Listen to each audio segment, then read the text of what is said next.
Hello and welcome to The Trumpet, the official podcast of Elephant Room Productions. As always, I am your host, Robert Jean Palecchio, and if you are watching this episode this month, you may notice something very different about me. I'm going to cut the joke I did in the original take of this and just point out my hair is teal, and I'm really happy with it. This will be staying for a little bit, but I just wanted to try something different. Anyway, more importantly, back to Elephant Room Productions.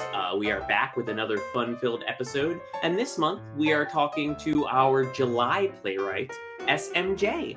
SMJ, thank you so much for joining us on the podcast today. It's good to be here. Thank you for having me. So in a little bit, we're going to be talking about their piece, Sway, which was our July featured play of the month. But before we jump into Sway, I'd like to turn it over to you, SMJ, give you the opportunity to tell us a little bit about your theater background. Yeah, so I currently live in New York City. I'm a mixed race, non-binary trans playwright, mime, and theater educator in the city now. I live with my partner, who we met in college. Giving you all the background there. I'm originally from a small town called Mount Vernon, Ohio. That I don't know. It seems like every theater person, like every other third theater person you see in New York, is from Ohio, and probably some sort of small town with a big dream. Where I grew up, theater was like sort of this thing that people did in the community. I was lucky in that way that was happening. My personal and familial life was not super great. I was living way below the poverty line. My parents were having issues. It was me and my brother. There's also just a lot of like stuff we could go into later. But that sort of fueled me to like take on theater because it felt like a safe space and a brave space for me to express myself. I thought I always wanted to be an actor, but I should have seen the writing all along. When like freshman year, I wrote this like stupid little play about it was called The Average High School Play. It was the first play I wrote, and it's about all these stereotypes of all these kids in my in my life. And then I got really into producing and directing other students in my community. And then I was going to go to NYU for directing, but if I didn't know I was poor, I found out pretty severely like a month before I was supposed to go to NYU that I was very, very much poor, and should have never even went down that avenue, let's just say. So I ended up at Otterbein University as a BA in theater, and then really got back into acting again. I was like, I want to be an actor. So they let me audition. I became a BFA in acting. I got a minor in dance. And then I also found my way to the Eugene O'Neill Theater Center as a student in 2015 in their Theater Makers program. And then since then, like my like trajectory has been odd, like just strange. I was homeless for a time. I can't speak at all to having strange theater trajectories. Yeah. So yeah, I was homeless for a time in Brooklyn. I lived in a church to do my internship to complete my degree at Otterbein because I had no money. So there was a church that an alum had a connection with. And so I lived in this rectory for 8 months, quietly like thinking that I'm trans. So I had to pretend to be like a boy in order to stay in this rectory. Then I moved to Connecticut to do an apprenticeship at the Eugene O'Neill Theater Center, which that is a hot button topic right now. But I did the apprenticeship working with the NTI program, came back to New York, and then it's been in and out doing education and playwriting. But I've fully pivoted to playwriting. That's what I love to do. Saw my profile sort of like glow up a little bit over the pandemic. Which is a very odd sentence to say. It seems like that is the trajectory of a lot of playwrights. There almost seems to be an abundance of energy and creativity that came out of this, forced pause of our lives. Yeah. You know, it's and for me, like my dad died right at the beginning of the pandemic, before all the shutdowns and stuff, and it was like a week before. It was like 2 weeks before my first like workshop production of a play in space with an audience. So my like career has been tied exclusively to like these traumatic events and needing to overcome those things. Just until I think just recently is the first like couple of bits of opportunities that have come where something very heavy has not happened before. So it's nice to have that. Right. So I'm a very trauma informed playwright. I think as we all are. But yeah, that's a little bit. There's a lot more. I'm all about education. Education is my most important thing besides playwriting. I think having, I'm very, very passionate on that front. yeah, I teach a lot with a public school, high school students in Sorry. Ohio. Yeah, I believe access to good theater and affordable theater education is important, especially for those students that are at risk. So that's what I love to do. I'm here trying to like change a little bit of the theater for the better. But we'll see. It's my Yeah, I goal. mean But we'll see. that's been a little bit of my experience as well with my theater education journey, because we have a lot of students who view our theater as a very safe space, and a place where they can be themselves when they otherwise would not have had the confidence to do so otherwise. So Yeah. it's a very, very emotional journey that I go on with some of these students, and I'm very glad to be a part of that. Yeah. You Oh, sorry, go ahead. No, that's it. I was just agreeing. Yeah.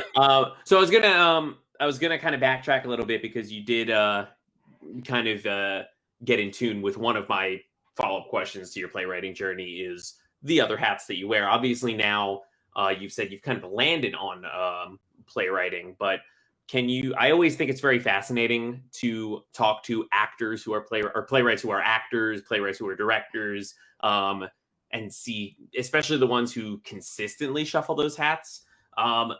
Do you still dip into those other areas at all? Mhm. And even if you don't, what about having that other experience in those other areas has informed your playwriting?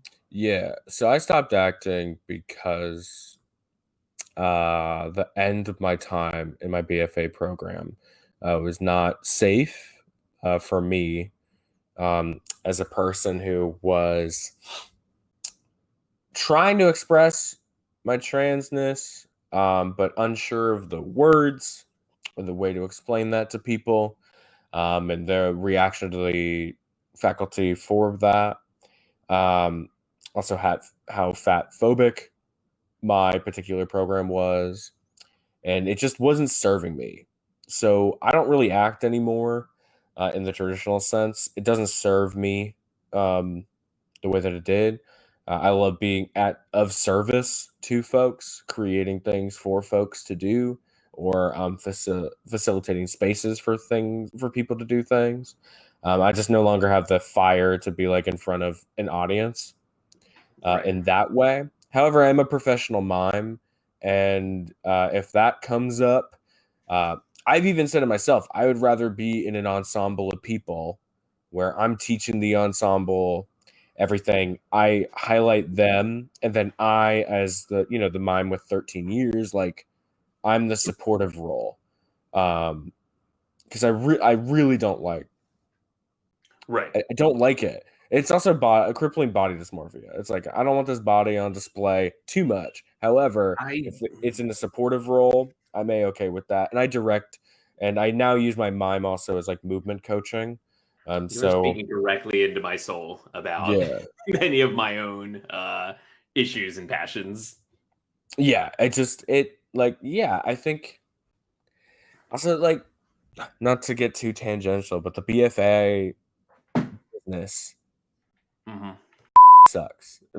Sorry, bleep that. But like, um, it's already catering to an environment where only the richest people with the money can Right. do it, and the kids who are just as talented, predominantly who are Black, Indigenous, or people of color, or trans kids, or at risk or homeless children who have a passion for it, same amount of talent, but didn't have the money to invest in all these high school training programs, like, you know, the Cherubs or the other programs that are out there or were out there. Then they, you know, they slide right into a BFA program. They don't have to take on any debt. They don't get condescending financial aid surveys every semester saying, "Are you really this poor?" Which I had to do every single year I was at school. So yeah, it really killed my vibe on the acting thing. However, all my acting friends, my partner is an actor. Like, I support them, I love them. Of course, I'm a playwright. I can't exist without them. So I love the people who are able to have that fire, just not for me, and that's okay. I totally understand, and I mean, it's nice that you have found what your passion is. Well, you have, as far as my interviewingness goes, you know, although these are some heavy topics, you've made the first part of this interview very easy because I feel kind of silly asking a non-binary, trans, mixed race, LGBT playwright who suffers from the issues you've had, what sets you apart from other playwrights? I mean, like, my big thing is, like, I am and I'm getting better about it. I'm working with my mentor, Josh Wilder, a lot. Josh Wilder is a Black playwright based out of LA, has been to the O'Neill Festival, has done all these things with his career. Took me under his wing a little bit, and like this year I've really like started honing in on my voice. Like, the thing is, like, I'm not supposed to be in this position. I shouldn't have made it out of my hometown, and I'm not 100% sure what exactly that means. Like, if that means like I'm still living there or I'm not living, period. And that's something that I've like come to grips with through therapy at the beginning of the pandemic. And like, every step of the way things have been put up, right? And I'm all about trying to tear those things down. So when the pandemic happened, I was like, great. I had a workshop production of a play I wrote about based on Power Rangers, and it was supposed to be an in-person workshop September 2019. Things fell through, monetarily, producer wise. So then that got shelved. And then once the pandemic hit, me and the director were like, why not just pivot it to the online base, right?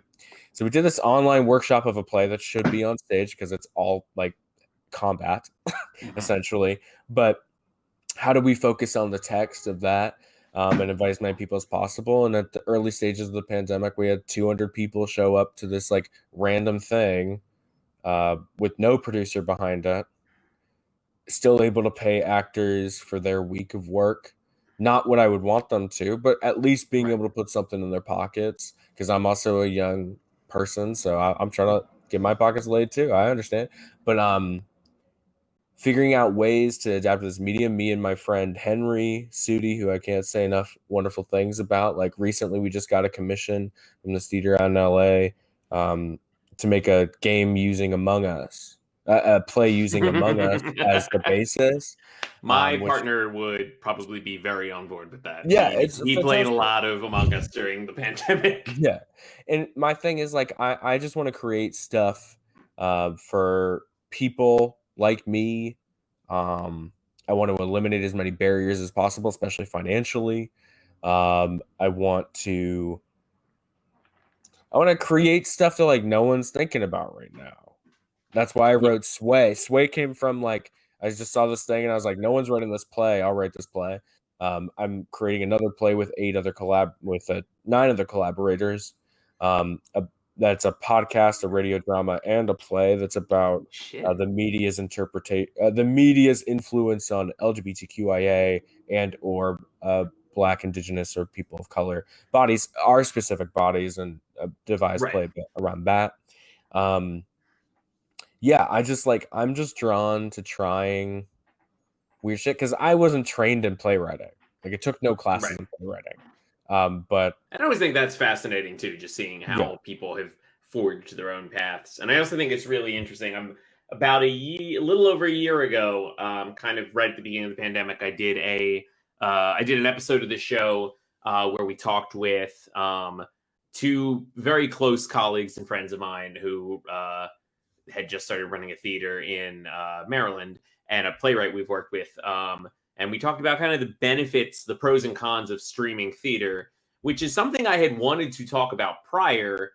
And then when the pandemic that could not allow people in the same room together happened, and people leaned on that more, it became a very appropriate time for that topic. And I think we raised some pretty good points about, like, how it differs from live theater, when it works, when it does not work. mhm. And I kind of have plans now that we're knock on. I don't know if this is wood. It's from IKEA, but whatever's in front of me, Yeah, I'm knocking whatever's on it. in that. Yeah, Knock on this. We are, at least in this country, seeming to be at the tail end of this. I would like to restart that conversation and kind of ask, I'm going to devote an episode to looking back at those pros and cons and saying what forms of digital, pandemic, streaming, whatever theater are things that might actually be worthwhile to carry on after yeah, the pandemic because of the different challenges it grants us, the different forms of storytelling it grants us, and which failed attempts should be left in COVID yeah. land. I mean, this may be a hot take for me. I'm all about the hot takes. Is that Light it up. the only bad part about digital theater, whatever the heck people want to call it, is that people rushed it so they could make more money off of people. That's it. Yeah, that's Like fair. the That's bad fair. Yeah. the bad digital theater that is like exclusively from folks to take money, bad. Like barely rehearsed readings, just make them close. Like the good thing that I took away from it is that it was a development time where me and collaborate, like literally, the play that I was talking about, the devised piece. At the time, at one point in that rehearsal process, we had a person in Hawaii, Chicago, Washington, Oregon, Ohio, Alabama, Connecticut, and the rest of us were in New York. And the fact that we were able to put that together at a relatively low cost and still make it affordable for people to come and try to find ways to make it financially viable, I think is the problem is if any sort of streaming stuff goes away, I think we've completely lost the point. The point that this showed me throughout this year is that theater has been too long has been this like, it's this special little thing that only like the special few, like I've even like heard language akin to this, like that we are chosen by God to deliver this message about that we're doing God's work, like this is a sacred space of people and it's for the people. I'm like, which people? Which people? Is it rich white people? Because that's the majority of the people who can afford it in New York City and Yeah, and that's everywhere. unfortunately a conversation that has been Yeah, going on well before and I know, COVID but I mean, land. like now we're at the reckoning, right? This is the reckoning. Right. Like us people have the ability to actively change the conversation around what theater gets made, where theater gets made, and how do we access that? Like the fact that like I started seeing plays on Twitch, perfect. Video games are the perfect model for plays. I Yeah. will die on that hill. Like if I could find a way to like do Life is Strange, strip all the audio out of it, and still figure out a way to make a play around that. That's like Yeah. one of my dream goals in the future. Is like to figure out how can I recontextualize an entire game with the studio's permission, I must say, before I get sued. Okay. Yeah. Right? Like with the I studio's know all about that. permission. Yeah, it's like with the studio's permission to recontextualize the entire game in a way that it creates another experience. Right. It's like theater, I mean, film and video game content has figured it out, and theater is just not figuring it out. But then there's pullback from people who are like, this isn't real. And I'm like, it's not real to you, but it can be very much real. Like my family, this like one of the readings, the Power Rangers reading back in May of 2020 was the Which, by first the way, time. you do need to get to me at some point if you can. Yeah, I would love cool. to. I mean, it's getting a full rewrite right now. I had a really great Fair, talk with the fair. dramaturg, and it needs to be gutted, and that's Yeah. good. But go ahead. I apologize. no, you're good. It's like that's the first play that like anyone from my family was able to see, besides one family member a month before the pandemic shut down everything. Oof. So it's like that access it's impossible to get anywhere else. And the fact and if we limit access, then theater dies.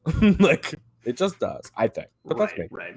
I've now talked for like 5 minutes on that, and I apologize to the listeners who are like, who's this person who has no that's totally fine. But I just I feel bad because I've been unwilling to derail this conversation because I've been enjoying it so much to actually sway. I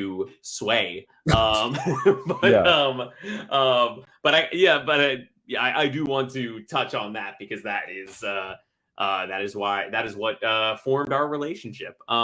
So would you be willing to give a little description of what Sway is about?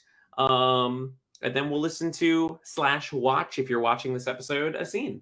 Yeah, I'm sure that we'll touch base on how it came about, but let me try to put it in the most layman's terms. So Sway is about 3 social media influencers who are picked for an exclusive retreat at a newly constructed Spawn Ranch with a very popular reality TV star / social media influencer named Charlie. When they get there, things aren't as they seem. It's like Fire Festival. Oh my god, I just did like a pro wrestling thing. Fire Festival meets Helter Skelter, if you've read that book. So things slowly deteriorate, and then also the music of Poppy starts playing as we investigate people's extreme need for connection in the high time of social media influencing. All right. Well, why can't I see myself? There I am. All right. Thank you very much, SMJ. We are going to switch to a clip from Sway from our most recent reading. When we get back, we will talk a little bit more about the influences behind it.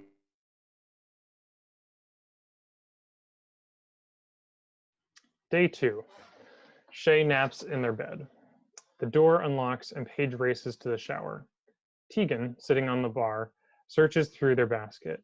They find crackers and happily eat. The temptation of their phone overwhelms them and they grab it, just to check. They get a notification from an Instagram DM. They read it. They send a message. They wait. Another notification. They read it. They send a message. They wait. Another notification. They read it. They send a message. Another notification. They receive a $300 Venmo payment. They kick off their shoes, thrust their legs out in front of them on the bar, and pose their feet. They snap a photo. Terrible. They pose again. They snap a photo. Better. They strike a new pose and take a photo. They open their DMs and send the 2 photos. They get a notification for a Facebook message. They read it. They send a message. They wait. Another notification. They read it. They send a message. They reread it. They send another message. Another notification. They receive a $400 Venmo payment. They grab crackers from their basket and crush them with their feet, taking photos. Shay wakes up. Did you take my kombucha, Shay? Huh? Did you take my kombucha? No. Shay looks into their basket. Tegan puts their phone back into the container and cleans their feet. What flavor was it? Why don't you tell me? Why don't you tell me? Mine's missing too, Tegan.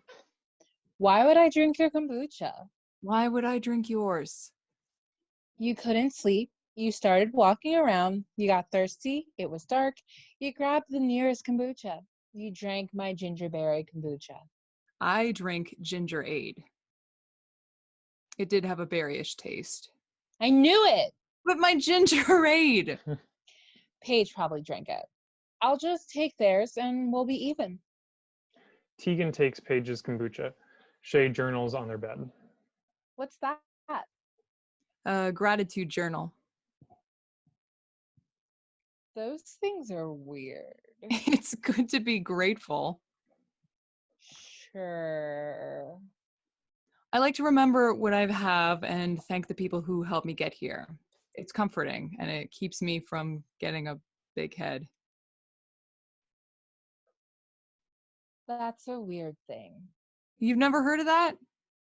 It's an overblown sense of self-worth. I don't have to worry about that. I'm grounded. You say that in captions. And I mean it. Honesty equals money. The more honest you are, the more money you get. So I'm always honest. Even with all your sponsorship deals? Especially with all of my deals.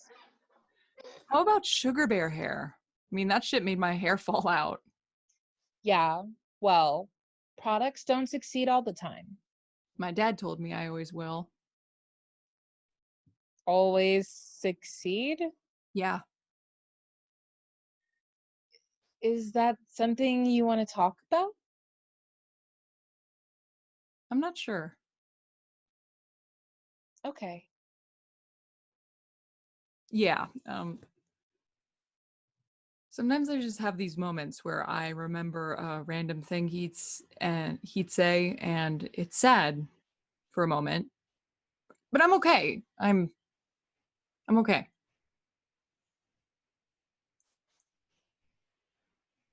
People tell me that I'm a success, like a ton of people. So that means that it's true. That's statistical evidence of that being true. There are many ways to measure success. It's important that people tell me that I'm successful. I could tell myself how successful I am or write long lists of my accolades, but that'd make me look like a jerk. I feel good when people tell me I'm successful because it means I've made an impact. I'll be remembered. Not just remembered in my family, but like culturally. I've achieved the American dream. I get opportunities like this. How much money do you make? What? How much money do you make? That's a really personal question. You asked me if I'm honest when I talk about my sponsorships. That's pretty fucking personal. How honest you are is an opinion. How much money you make is a fact. You're trying to compare because you want to feel like what? Like you're better than me? I just want to know. So I'm not comfortable telling you. Are you uncomfortable because you don't make as much as you want to, or are you intimidated by me because I have 10 times the number of followers that you have? If it's the first thing, I have an option that'll help you fill the gaps between paychecks. Let me see your feet. What? You can sell feet pics. Don't fetish shame people. I just made $700 in 2 minutes. Cool, but why are you sexily crushing crackers? Some people are into photos where something is being dominated. I'm providing a service to people who pay me money. I keep my anonymity and my boundaries. Honestly, it's really empowering. So some dude just messages you. A person contacts you through the profile you set up. They ask, you set a price, never go lower than $75 per foot per picture. They pay before you send anything. Then pose, take, and send. There's a lot of nuance and tips, but I'm giving you a little appetizer to the wonderful entree that is selling feet pics. That reminds me, feet pictures with food go for more because you have to buy some props and clean up after. So I charge a fee for both. Take off your shoes. Why? I can give you a quote on your feet and let you know where you stand in the industry. Oh my God, enough about my feet. Shay, you're new. You need help, followers, and money to keep building your honestly really small base. I run a website for the best feet. I can get you a ton of money, and I guarantee you that more followers will come out of it. Just think about it, okay? Tegan gets a $200 Venmo payment. $200 just came in. If you want to get started, I'll let you have this one. Paige races into the cafe. The door locks. Tegan puts their phone away. Do we have any idea where Charlie is? No. Maybe she's lost in the desert. She organized the retreat. The ranch is pretty far away from everything. I'd be lost. I'm so excited to meet her. I went to one of her lectures at UCLA. Changed my life. That's cute, but I shook her hand once. Really? Oh my God, it was magical. Her hand was so smooth. Shay, how do you know about Charlie? Her book helped me get my job and helped me how to figure out how to start processing everything with my dad. So I felt like I needed to meet her. Paige checks their phone. The radio clicks on. Woman, I have no mercy for you. Shay turns off the radio. Paige puts their phone away. We're going to ask about the radio, right? It's so weird. Do you think this place is haunted? Because, oh my God, if it is, that'll be great content. There is a knock on the door. The door unlocks. Charlie opens it. Hello. Hi. Hi. It's so good to meet you. Can I come in? Of course, please. Charlie enters, takes a deep breath, and smiles. Hi, I'm Tegan. I'm at Tegan without a Sarah. Hi, at Page 2K. At Hey, it's Shay. It's so wonderful to meet all of you, but please use your real names. I'm sorry, my name's Paige. My name is Shay. Tegan, you shook my hand once. Wonderful. I'm so sorry that I'm late. The shooting schedule for the Kardashians has been crazy, but I'm so excited to share this piece with all of you. Join me on the ground, please. Everyone sits in a circle. As we know, our personalities, our presence online is a brand. People invest in it. Some people will try to tear you down, but your time is way too valuable to be wasting on people that can't accept who you are. Shay raises their hand. Yes, Shay? I've heard people describe influencing as the performance of an attractive life. Yes, but real. You just blow it up a little. You just blow it up a little bit to turn it from great to great. Paige, what's your brand?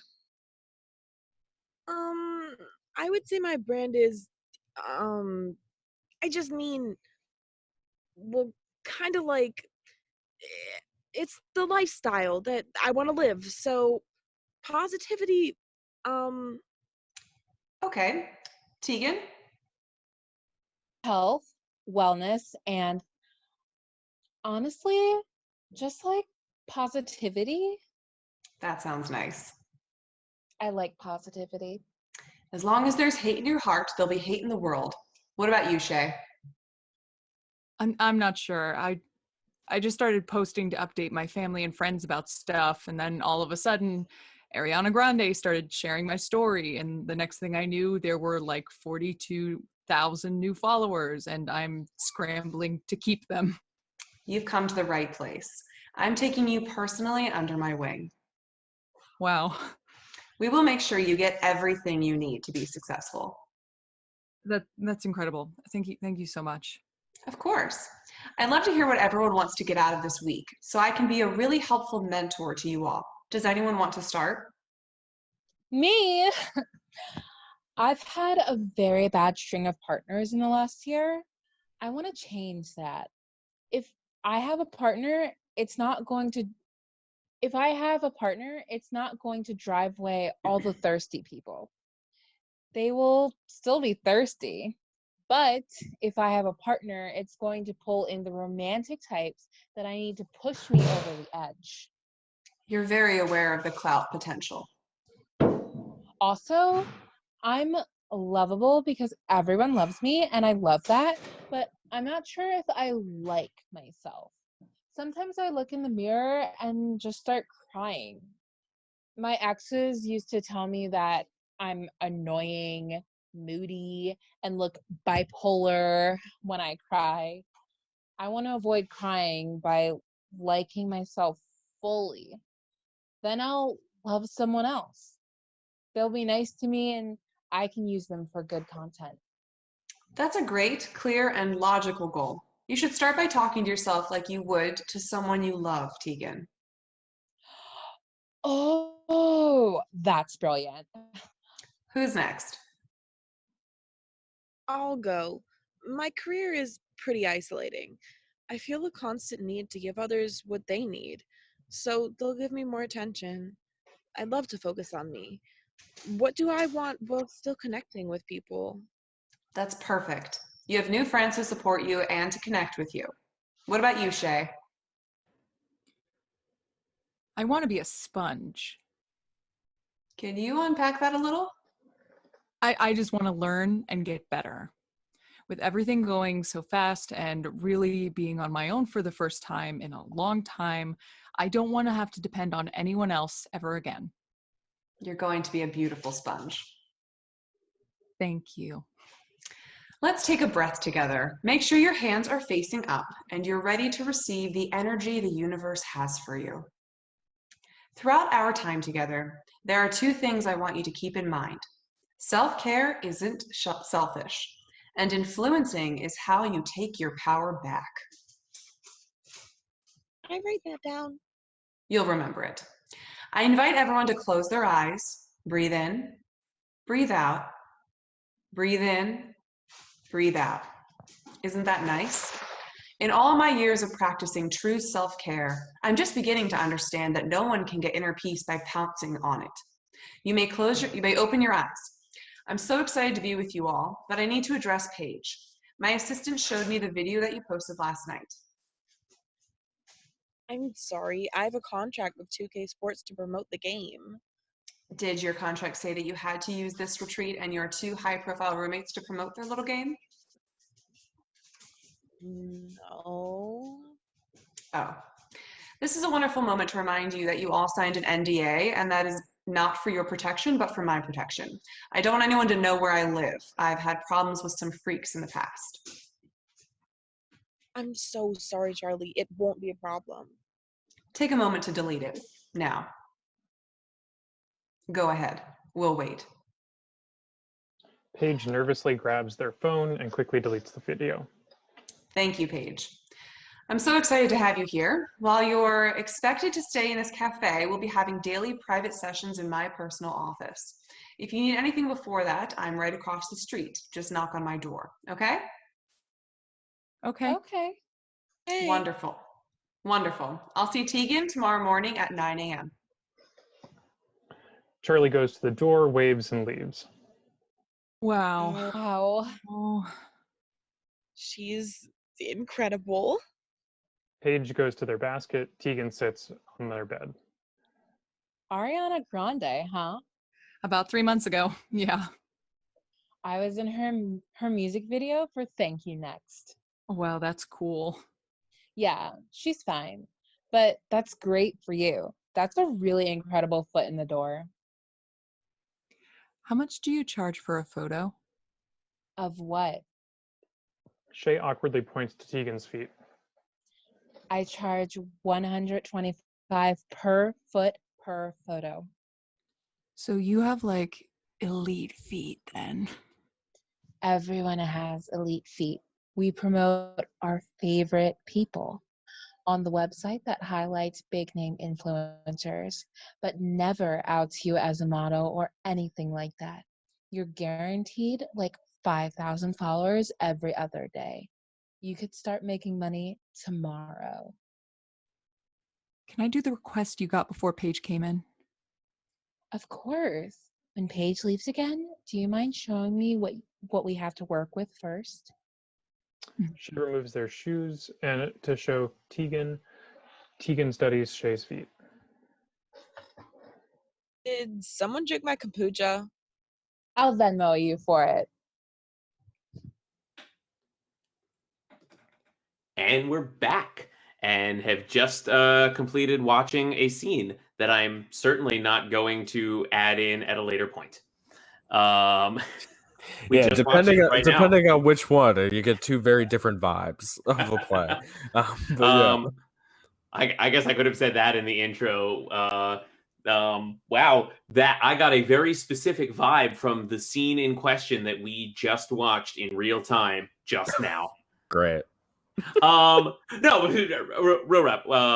They're, speaking from the past of when this episode is being filmed, there are two scene options that we are toying with that we're going to decide on by the publishing of the episode. But I am confident that vibes aside, each one of them is fantastic because you have been fantastic to talk to. And I imagine that talking translates very well to your writing. I appreciate it. Thank you.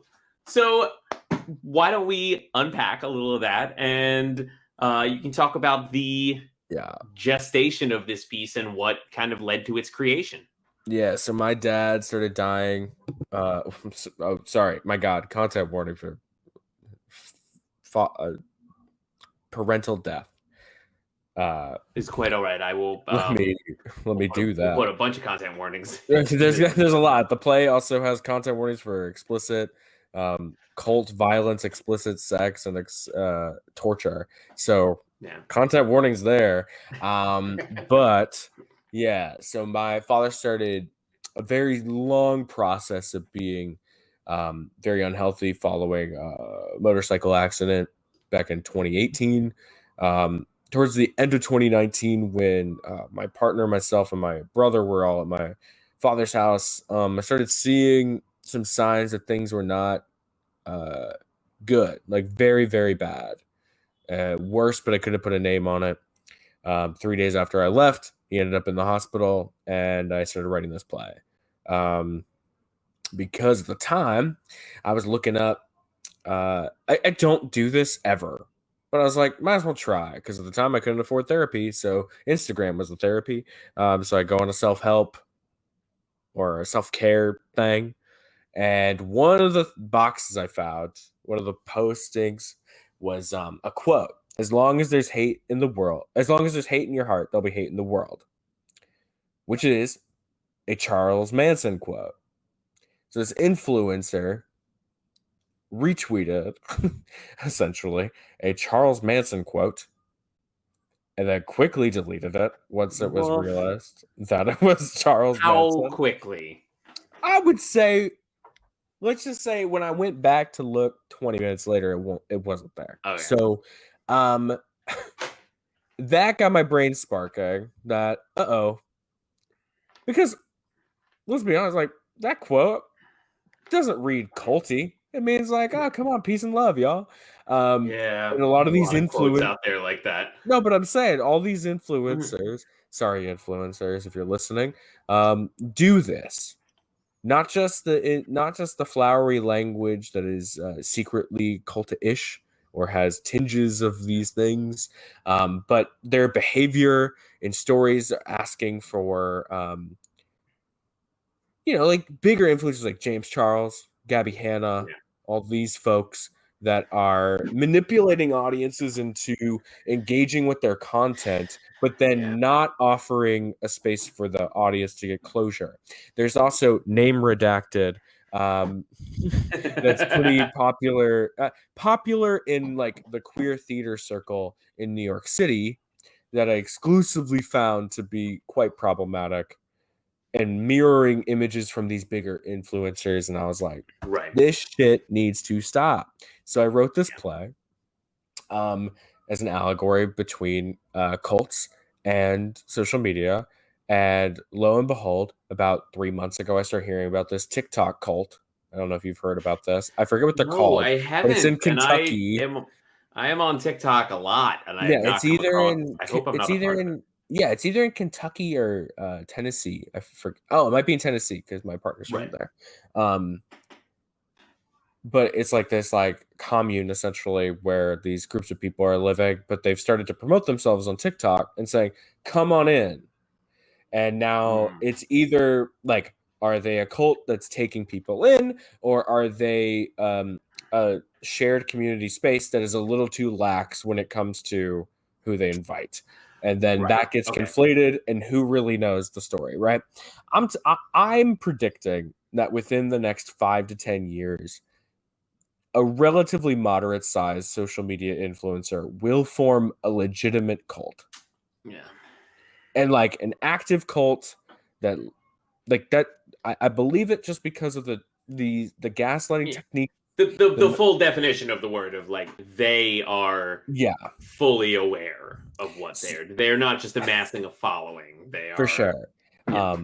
And Poppy is one of my favorite musical artists. Poppy, for context, used to be like this like real woman pretending to be an Illuminati created pop star robot. Sounds from Poppy. She's the girl. familiar. She's the girl that goes, "I'm Poppy. I'm Poppy. I'm Poppy." Like those weird videos where she's talking to plants and a mannequin.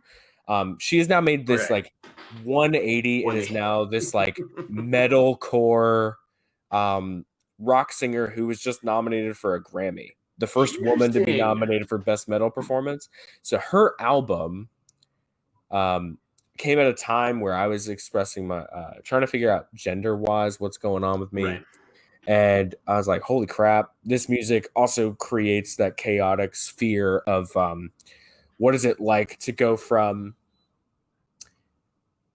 a delusional world already of pretending to be a person that you're not on social media, or pretending that it's the real you because you think it is, but it really isn't, because you're actively thinking about which posts make you look better. So that got my head spiraling.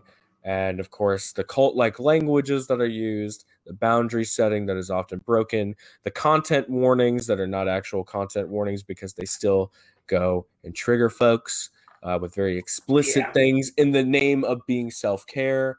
So all of that, and the fact that like a lot of it mirrors like Manson is just the example that I used, but like how social media is also really masturbatory for ourselves, but like also like we all look at hot people all the time, right?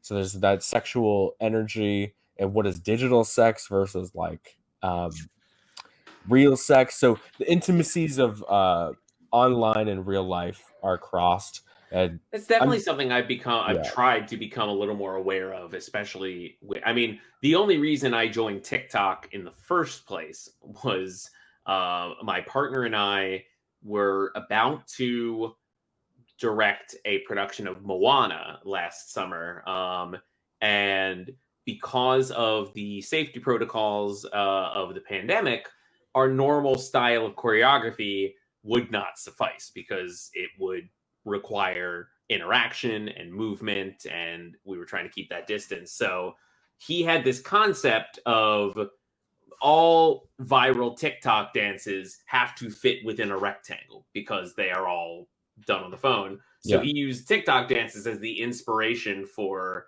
the choreography, because you could spread everyone apart 10 feet at a time and have them all doing some synchronized thing. And then of course it devolved into me following thirst trap gay couples and cat accounts and things like that, and some that are harmless, but knowing that my students are following certain influencers and knowing that they seem pretty confident and pretty self-aware and pretty safe, but knowing that they are at that stage where they could potentially be taken in by that kind of influence or that kind of that kind of mental gymnastics is very troubling for me. It's a terrifying time, like for anybody at any state. Like literally, like we are at this like DEFCON state of like, you have a bad day and you go down the right rabbit hole, problems happen. And I think I've stumbled into accidental dramaturgical genius. I've done it again. I've often said that the best parts of my plays are things that actors pick up that they give me, so then I can then use in applications. So what you're talking about, the rabbit hole, how often does that happen in the rehearsal room? all the time. It's like, I get it. This is masking his fear of his parents. Yep. It's like, that's what I wrote. I mean, I intentionally, every draft I write, I read it with actors. I get in a private Zoom, or back when it was safe, with folks in my living room, and I lay snacks out. I'm like, let's read this draft of this play, because like, to me, I need to hear it. So every single draft I write, and I'm not joking, like Sway has been read a lot this past year, both in a public sphere, but also like privately as I do drafts. So I not kidding, I probably heard this play like over all these drafts maybe like 45 times in the last like 18 months. Because I've finished a draft, read it, finish a draft, read it, finish it, and if I can't get people in the room, send it to 5 people. At least one of which has not read any previous draft. So it's like people who've read it up the way, people who've been in and out, and then one person who's coming in blind. And I attribute that's why I think I'm getting better and better at first drafts, is that I know what people want to do. That is also interesting to myself. But the tangent about accidental genius is you're talking about the rabbit hole, the rabbit hole we all fall into. Like Shay, the one character in this play who starts as like the influencer who is like sprung up out of nowhere to be one, falls into the rabbit hole of Charlie and Tegan and Paige throughout the entire play. And then it devolves into, I can't spoil the ending. Let's just say there's 16 twists that happen in the last like 10 pages. And each one is a little more weird. And by weird, I mean like shocking. I think shocking. I'm gonna say it. I think it's shocking, and but intentionally so. And that's the big thing I learned with this play. Like really changed my. I used to write plays and like really want them to be good. Even if the messaging, like I'm not 100% sure like what's going on. I'm now learning to be more intentional about what each specific thing means. Not just have cool things. Not just have cool things, but like this cool thing leads to what? Like what is that? To be able to name it, but then still give the freedom of the actors and directors to figure out an even deeper meaning beyond my intention. So that's chill. Yeah. This play is very interesting because like it's like sad that it comes from like a very dark place. Like, I mean, I actively could, and one of the things with Shay is that like we actively confront the in Bo Burnham. I'm gonna mention Bo Burnham because I have not watched Inside yet. I really need to do. So I won't try to spoil anything from it. However, it's a very important piece for me because like it kickstarted basically there's a piece that I wanted to write in the style that Bo put out, and then Bo put it out. So now I look like I am copying Bo, which is fine because I have a very different thing I'm going to do with it. It's about me, you know, and his journey is different. My journey is different. Okay. So, but Bo talks about this a little bit in a song called White Woman's Instagram, which may be the inspiration for this play, starting from a literal white woman's Instagram. But there's a moment where the whole thing. I'll spoil this part. It's not really a spoiler. It's just a thing I think you can appreciate when you watch it.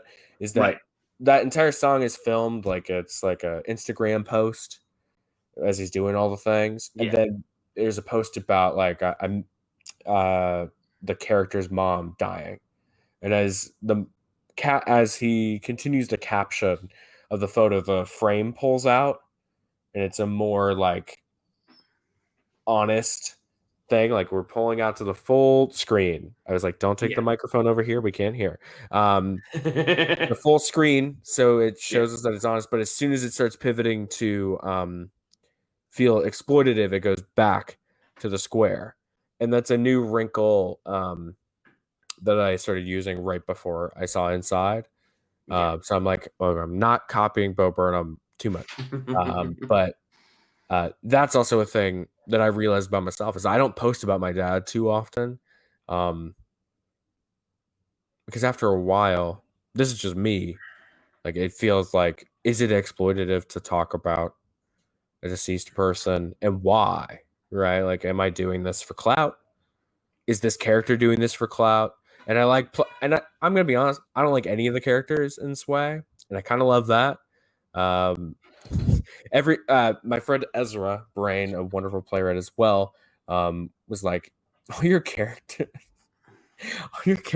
are the most unlikable people, but you find a way to make a story that works for these people to be this way, and then we somehow find a way to latch onto them.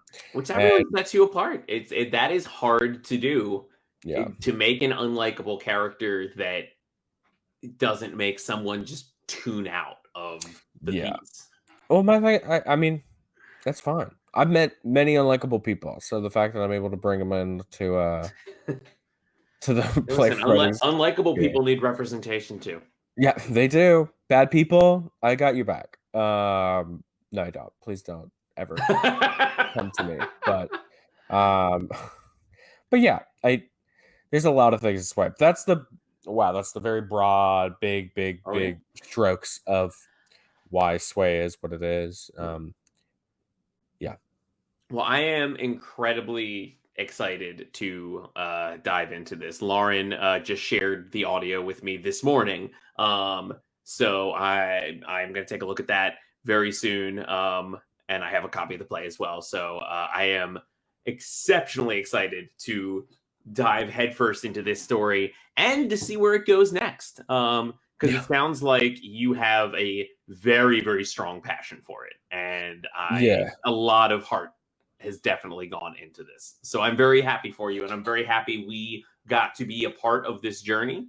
And I can't wait to see what happens. Yeah, I really appreciate the time. I was lucky to find this opportunity through Julianne, who is on the... Who's the best, right? On the Elephant Ear team.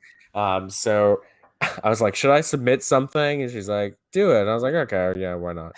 And hello, it's your old friend Editing Robert. So kind of unfortunately timed issue happened here. Just as I was complimenting Julianne, my internet connection started to glitch out, and it made the audio and video of me complimenting Julianne completely unusable. So because I don't want to not give her her due, what I said in this corrupted clip was, I would never say this to her face, but she is a wonderful human being who is flawless and amazing in every way. And maybe the universe heard that and thought maybe he doesn't want her to hear how amazing she is, but I decided I do want her to know that. So Julianne, if you are listening, that is what I said when the episode stopped so abruptly. And now back to your regularly scheduled podcast. So I hope she watches this episode. Yeah, specifically for this just this part. Fast forward to well, before we wind down for the day, I always like to throw a little thinker out, throw a fun little theater question. Most of my theater questions are cocktail party or cocktail themed. I know we spoke before that you don't generally partake in those activities, and I totally respect that. So I would like to switch it up a little bit. If you could take feedback, if you could get feedback on any of your plays from any character from the world of theater, the world of, world of plays, could be classical, could be modern text, could be anything. If any character from a play could leap from the pages of their script and offer you feedback on a story, who would you want it to be? And if need be, I can very easily cut to a close-up shot of me while you think about it if we need to cut out some time. No, I don't know why this person jumps into my brain. Can I do a theater and like a TV Oh, thing? you're bad. No, I I'm kidding. know. Go ahead. I know, right? Absolutely. No, absolutely. Go ahead. I am the bad BOI of theater. That's gonna be my new brand. No, I'm just kidding. Is boy gender neutral? Because boy with an I think. Boom. You know, like skater, solves a lot of my problems. Yeah, the Avril skater boy could be like, yeah, sure, the pronouns in the song are he, but anybody could be a skater boy. You know what I mean? Like it's whatever. Theater, I don't know why this is the first person that jumped to my brain, but like I'm gonna roll with it because it kind of makes sense. Would be number 7 from the Wolves. Okay. Which I'm not 100% sure. I am sure why. I like to write. I like to write for young femme characters. Because I wish I presented more femme. Like I think that's a very thing that I'm processing and working through. That's one of the pieces I'm working on right now. But like number 7's like not the problematic aspects of number 7. I hope those stay at home, get unlearned. But like the ability to dissect exactly what she's thinking is very intriguing, and probably would love for her to be at one of my other plays. In the theater and the TV world, this will be weird too. Starlight from The Boys. If you've watched The Boys on Amazon, I haven't yet, and I know I need to. That and Invincible are high up on my list of. I feel like the character of Starlight is a character that I would very much love to write more of. Like a person who's actively trying to do good in a sea of bullshit. I don't think I've ever been able to like figure out how to write that way. Write a character like that. It just seems like a sweet person. Would probably give me really nice dramaturgical advice about a play. So I don't know, like maybe that also feels good. So yeah. Does that answer? Did I answer the question? It answers the question tremendously, and I always love when there are very unique and off the wall answers to these questions, because many of them I come up with on the fly. So that was the first. That was a new one. And you knocked it out of the park. Well, SMJ, thank you so much for coming on and chatting with us today. Yeah, thank you so much for the time. I really appreciate it. Absolutely.